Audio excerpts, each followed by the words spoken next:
먼저 의료개혁에 대해서 대통령으로서 당부 말씀을 드리고자 합니다. 지금 정부는 국민과 지역을 살릴 마지막 기회라는 절박함으로 의료개혁을 추진하고 있습니다. 국민이 아플 때 제때 제대로 된 치료를 받지 못한다면 국가가 헌법적 책무를 다하지 못하는 것이 됩니다. 의료는 복지의 핵심입니다. 어린이와 노인, 장애인을 비롯한 의료 약자를 보호하는 것은 정부의 핵심 국정기조인 약자 복지와도 직결되어 있습니다. 그래서 이는 협상이나 타협의 대상이 될 수 없고 돼서도 안 됩니다. 우리 헌법 제36조 3항은 국민이 보건에 관하여 국가의 보호를 받을 권리와 국가의 보호 책무를 규정하고 있습니다.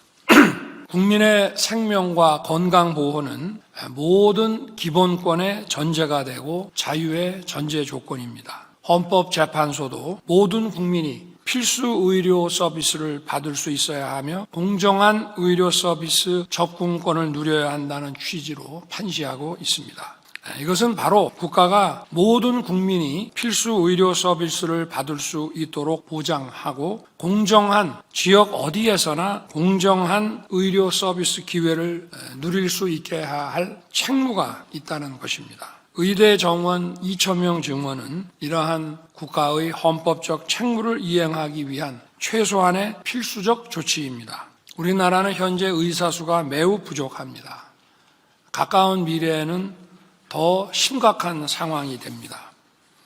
현재 상황을 기준으로만 보더라도 의료 취약 지역에 전국 평균 수준의 의사를 확보해서 공정한 의료 서비스 접근권을 보장하는 데 약 5천여 명의 의사가 더 증원되어야 합니다. 또한 2035년까지만 보더라도 급속하게 진행될 고령화에 대응하기 위해 1만여 명의 의사가 더 필요하다는 것이 여러 전문 연구의 공통적인 결론입니다. 여기에 고령화에 따른 보건산업 수요 증가, 또 소득 증가에 따른 의료 수요 확대 추이, 그리고 의사의 근로시간 감소 추세까지 고려하면 더 많은 의사가 필요합니다. 최근 통계를 보면 의사의 근로시간은 평균 12%, 전공의 근로시간은 평균 16% 감소했습니다. 의사 고령화도 심각해서 2022년 6.8%인 70대 이상 의사 비중이 35년에는 19.8%에 이르게 됩니다. 27년간 정체된 의대 정원을 더 늦기 전에 정상화해야 지역과 필수 의료를 살릴 수 있고 급속한 고령화에 따른 의료 수요 증가에도 대비할 수가 있습니다. 또 임상 경험을 가진 의사가 많이 나와야 첨단 바이오 산업 육성 그리고 의과학자 양성도 가능해집니다. 이러한 의과학과 첨단 바이오 산업은 우리에게 또 미래 청년들에게 양질의 고소득 일자리를 많이 보장하게 되어 있습니다. 인구 1000명당 의사 수가 OECD 평균 3.7명인데 우리나라는 2.1명입니다. 의사 수로 환산하면 1.6명에 5만 배를 곱하면 약 8만 명 이상이 부족한 상황입니다. 지금 현재 상황을 기준으로만 하더라도 연 2,000명씩 증원할 때 OECD 평균에 도달하는 시점은 앞으로 27년 후가 됩니다. 2051년이 됩니다. 그런데 우리나라의 고령 인구 증가 속도는 OECD 평균에 비해 1.7배에 달합니다. 앞으로 더 심각해질 수가 있습니다.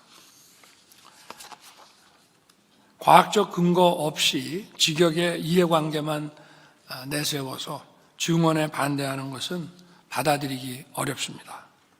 이미 정부는 의대 정원 정상화와 함께 사법 리스크 완화, 필수 의료에 대한 보상체계 강화 등 의료계 요구를 전폭 수용한 바 있습니다.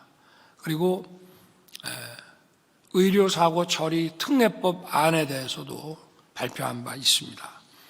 그럼에도 의사들이 집단 행동을 벌이고 의료 현장에 혼란이 발생하고 있어 매우 안타깝습니다. 국민의 건강과 생명을 볼모로 집단 행동을 벌이고 국민의 생명과 안전을 위협하는 것은 어떠한 명분으로서도 정당화되기 어렵습니다. 지금 의대 증원을 해도 10년 뒤에나 의사들이 늘어나기 시작하는데 도대체 언제까지 어떻게 미루라는 것입니까? 국민의 생명과 안전을 지키는 것은 정부가 존재하는 첫 번째 이유입니다. 또 이러한 사명에는 중앙정부와 지방정부가 따로 있을 수 없습니다. 환자 진료 공백 방지를 위해 중앙과 지방의 협력이 그 어느 때보다 중요합니다. 시도지사 여러분을 중심으로 환자의 생명과 안전을 지키는데 총력을 다해 주시기를 부탁드립니다. 의료 현장에서 큰 불편을 겪으시면서도 성숙한 시민의식으로 협조해 주고 계신 국민 여러분께도 감사드립니다.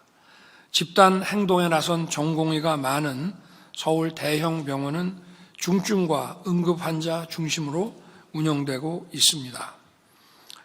다른 종합병원 등은 현재 운영에 큰 지장이 없는 상태이기 때문에 국민 여러분께서는 인근의 병의원을 우선적으로 이용해 주시기를 당부드립니다. 정부는 의료 현장 혼란을 조속히 수습하기 위해 최선을 다하겠습니다. 또한 지금 이 순간에도 현장을 지키며 환자를 위해 헌신하고 계신 의사, 간호사를 비롯한 의료진 여러분께 국민을 대표해서 깊이 감사드립니다. 의료진 여러분의 헌신이 헛되지 않도록 정부는 국민을 위한 의료개혁을 흔들림 없이 완수하겠습니다. 시도지사님들을 비롯한 여러분께서 각 지역의 상황을 공유해 주시고 개혁에 대한 의견도 제시해 주시기를 부탁드립니다.